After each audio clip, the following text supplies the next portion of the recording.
My presentation today, I want to talk about the three designs that are expected to be offered to Czechia in any call for tenders. And the specification is that they should be pressurized water reactors of about 1,000 to 1,200 megawatts. Let me just share my screen.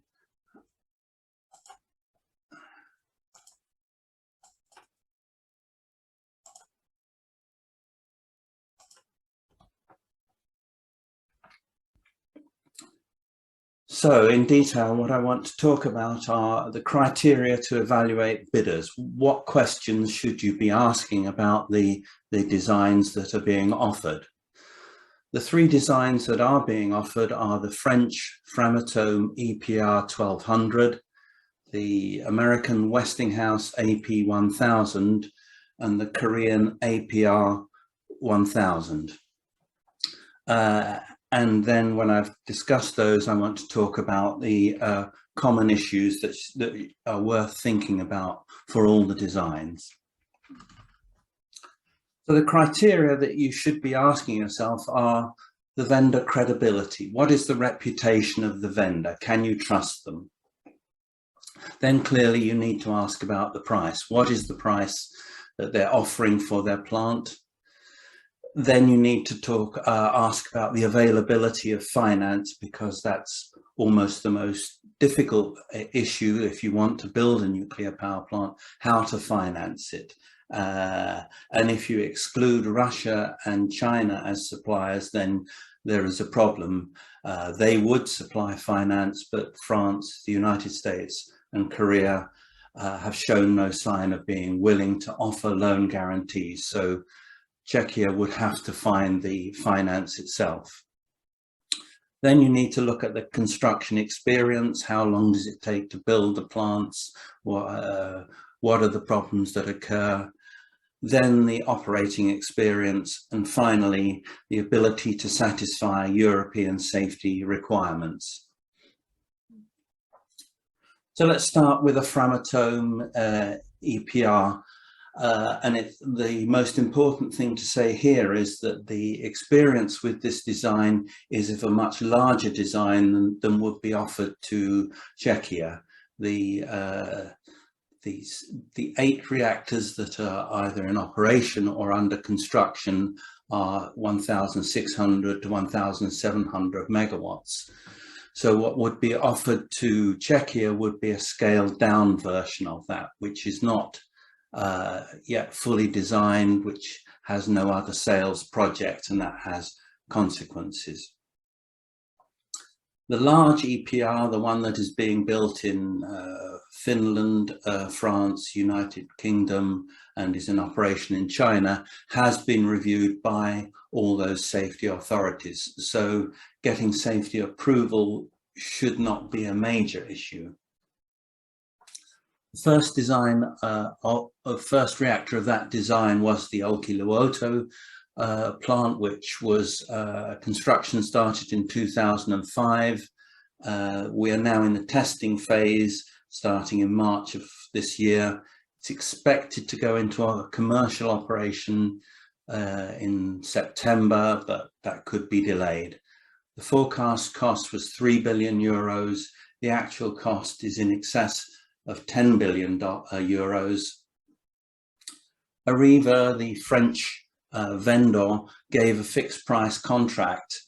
So it said that the price would be 3 billion, whatever it costs. And as a result, it lost about 5 billion euros on the contract, and that contributed to its financial collapse in 2017. The next reactor was the Flamanville plant in France, which started construction 2 years later. Should have been completed in 2012. It is hoped it will be completed by about 2024. The cost has gone up fourfold to over 12 billion euros. That's in 2015 money, so probably closer to 15 billion euros. The two plants that are actually now in operation are the two plants in China, Taishan 1 and 2. Construction started in 2008 and 2009.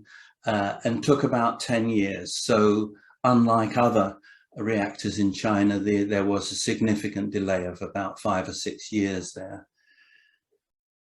There is reportedly cost escalation of about 60% over the expected price. And there is now a major technical issue with the first reactor, Unit 1, which has been closed since June 21 because of a problem with fuel. This was expected to be resolved fairly quickly, but nearly a year on, there is no sign of any fix to the problem. There would have to be a fix to all the reactors potentially of that design, and there may need to be design changes for the ones that have yet to be ordered. Finally, there's the Hinkley Point project, 2 reactors in the United Kingdom. Construction started in 2018-19. The latest completion forecast is 2027 or 28. The contract price was £16 billion. The latest estimate is 22 to 23.7 billion. It's 2016 money. But EDF is now reviewing the time and cost, and it's expecting to publish new estimates in June. And the speculation is that the cost will increase by a further £2 billion, and there will be a further 1-year delay. Clearly, things went very wrong with this design, and from 2010 onwards, the French vendor has been talking about a new design, an upgraded EPR, EPR2, which would be the same size, but it would be 25% cheaper and it would be easier to build. But that's still some way away from the first order, and I think Yves will be talking about that in the next presentation. The only way to reduce costs is basically by reducing safety features, and whereas the first EPR design had a double wall containment, then the new one will be a single wall, so there will be significant safety issues to be evaluated. But the design won't be offered for export till it's operating in France sometime after 2030. The design that would be offered to Czechia, the EPR 1200, would be a smaller reactor. It would have 3 coolant loops instead of 4 coolant loops and a smaller core. The design doesn't exist in detail. It hasn't been reviewed by any safety authorities and has no other sales prospects apart from Czechia. So clearly, Framatome, the French reactor vendor, can't absorb those costs, so it seems likely that the development and the first-of-a-kind costs will be large, and it's hard to see who would have to pay them other than Czechia. In terms of reputation of Framatome, the company collapsed. Ariva collapsed in 2016, and the French government rescued the company, splitting it into 2 parts: a fuel cycle company, Orano, and the reactor business, which was renamed Framatome, which is now owned by EDF. Ariva was found guilty in 2013 of falsifying quality control records going back 50 years. There have been multiple quality control failures with Olkiluoto and Flamanville. The pouring of concrete went wrong. There have been defective welds, and there is a substandard reactor vessel has been installed at Flamanville, which is causing significant delays. The second design is the Westinghouse AP1000. It's been reviewed by the US, Chinese, and the UK safety authorities. So again, there should be no major issues of safety approval for Czechia. In China, there are 4 reactors operating, Haiyang and Sanmen. As with the EPRs, construction took about 5 or 6 years longer than it should have done. We don't know what the cost is, but the operating performance has so far been mostly okay. 4 more reactors of this design were ordered for the United States. One was the Virgil Summer project. Construction started in 2013 when it was expected to cost 5.2 billion. The project was abandoned in 2017 when the cost had risen to about 25 billion. The state regulator promised full cost recovery. In other words, consumers would pay whatever costs were involved in the construction of the plant, and consumers would pay the finance charges. So consumers have been left with a $10 billion bill, consumers in the state that it's cited in. The second project, Vogel, construction started again in 2013, expected to be complete in 2017. The latest estimate is 2023, although it wouldn't be surprising if there was further delays. The cost is probably in excess of 35 billion, so about 3 times the original estimate. The loans to finance the plant were guaranteed by the US government, and the state regulator promised full cost recovery. In other words, consumers paid whatever it costs, and consumers will pay the finance charges. So this is going to result in extremely expensive electricity. The reputation of the company, like Ariva, it went bankrupt this time in 2017. It was bought out of insolvency by a Canadian venture capital company, Brookfield, but Brookfield has recently said that it is now a profitable company, so it wants to sell it. So there is some uncertainty about who the new owner will be and what their policies will be.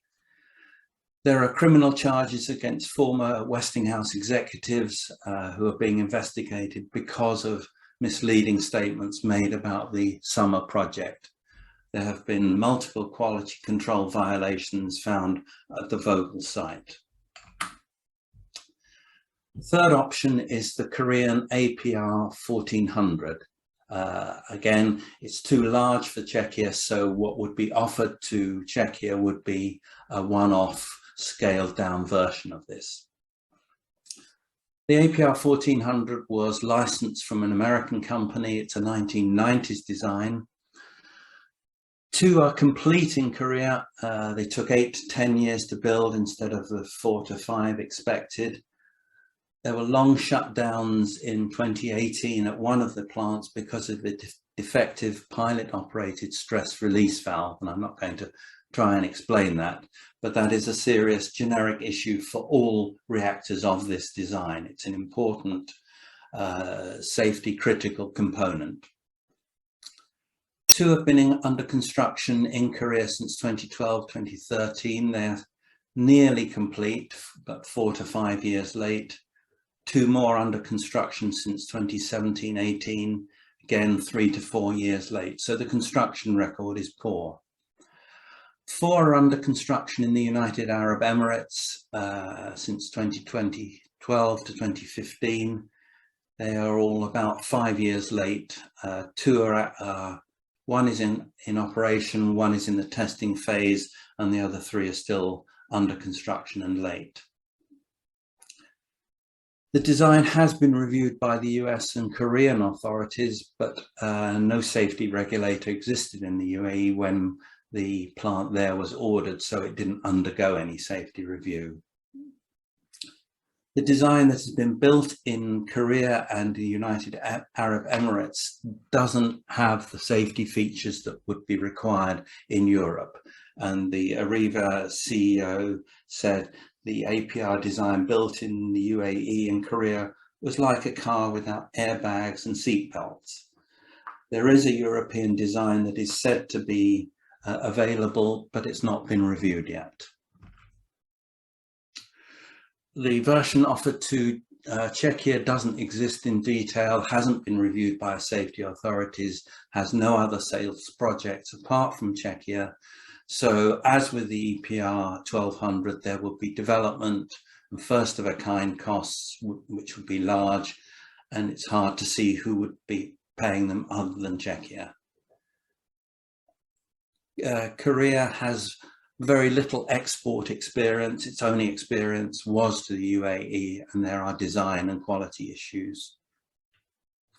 In terms of reputation, there was large-scale quality control falsification in Korea, which was discovered in 2012, and that delayed 4 of the APR 1400s there because all the suspect components had to be replaced. So let me move on to finance, which I think is probably the most important factor. China and Russia would offer low-cost finance, but they're not going to be acceptable. Whether the nuclear is categorized as green is irrelevant. What matters to financiers is not whether it's green, but what the risk is, and whether it's green doesn't make any difference to that. The cost of finance is very large. It's not just a small add-on to the construction costs. It's likely to be about the same order as the construction cost itself. So it's a very important issue, the finance costs. Nuclear projects are clearly very economically risky. They are always late, they're always over budget. So banks won't lend money for nuclear projects if any of the risk is going to fall on them. In other words, if the project fails, are they going to be responsible for the cost? Will they lose their money? Vendors will not accept the risk via turnkey contracts. As I said, for the Finnish plant, Olkiluoto, that nearly bankrupted the vendor, and Westinghouse was also bankrupted by losses made on a fixed price contract. So vendors are not going to take that risk. If nuclear power is going to be financeable, the only way it will be financeable is if that risk falls on consumers, and they will have to pay whatever costs are incurred in their electricity bills. There are new schemes that are being talked about in the United States and in the United Kingdom, which would reduce the cost of finance by forcing consumers to pay the finance costs as a surcharge on their bills. So consumers would start paying for the electricity from the plant from the day an investment decision was taken, not when the power started to come. So in Britain, it's expected that consumers would start paying for electricity from a nuclear power plant 14 years before it was completed. This model was adopted for the 2 US plants with very bad results, and it's proposed for the UK under what you might see as the regulated asset-based model. It's only feasible if consumers are guaranteed to meet whatever costs are incurred.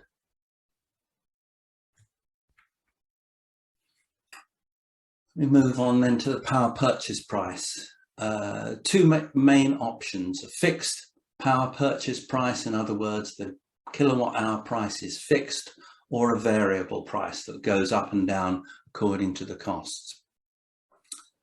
Under the UK contract for differences model, the power purchase price is fixed at the start, with the plant owner taking the risk of the cost overrun.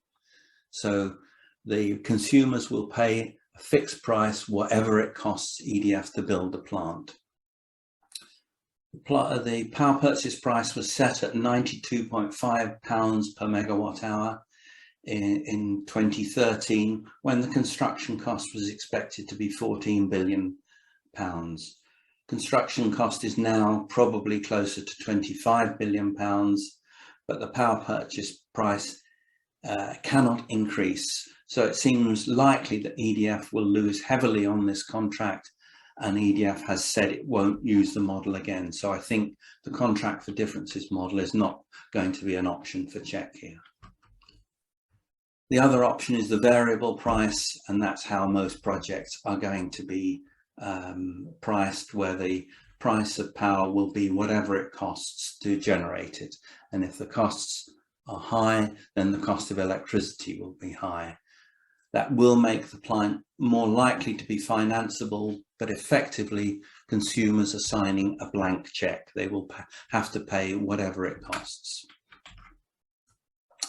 So finally, the conclusions of the 3 designs under construction. 2 would be untested designs based on scaled down versions of designs with a poor history with very high first-of-a-kind costs falling on Czechia. Construction experience with all three is poor. The operating experience with the EPR is poor because of the fuel problem that is not yet resolved. There are serious quality control issues with all the designs. The outturn cost is impossible to predict.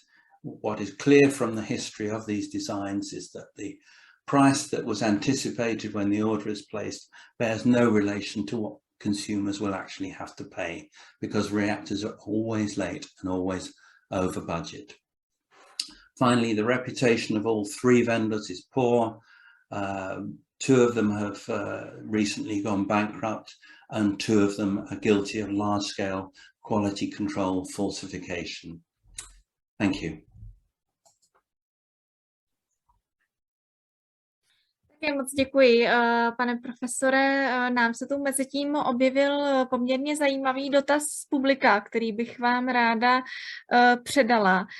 Ten dotaz se vlastně týká toho, my teď máme perfektní přehled o tom, vlastně, kolik stojí ta výstavba těch nových zdrojů, jaké jsou s nimi spojené potíže, a ten dotaz se vlastně týká, řekněme, opačného procesu, a to odstavování jaderných elektráren. Našeho diváka by zajímalo, jestli víte, jestli máte nějaké propočty toho, kolik vlastně stojí odstavení jaderné elektrárny, případně jejich vyřazování z provozu. Jak moc je to ekonomicky náročné a jak je to časově náročné, jestli byste mohli reagovat na to, prosím. It's very difficult to know how much it's going to cost to decommission plants, because there is minimal experience of the most difficult phase of decommissioning, which is cutting up and disposing of the radioactive components, the reactor vessel and things like that. There is perhaps maybe 4 or 5 reactors worldwide that have been decommissioned. So we don't have much experience, so we don't know what it's going to cost. A major element of the cost will be disposing of the radioactive material, and since most countries don't have waste disposal facilities for intermediate level waste, then that's a major uncertainty. In terms of timing, countries tend to delay as long as they can. In Britain, it was expected that decommissioning would not be completed till about 70 or 80 years after the plant closed. That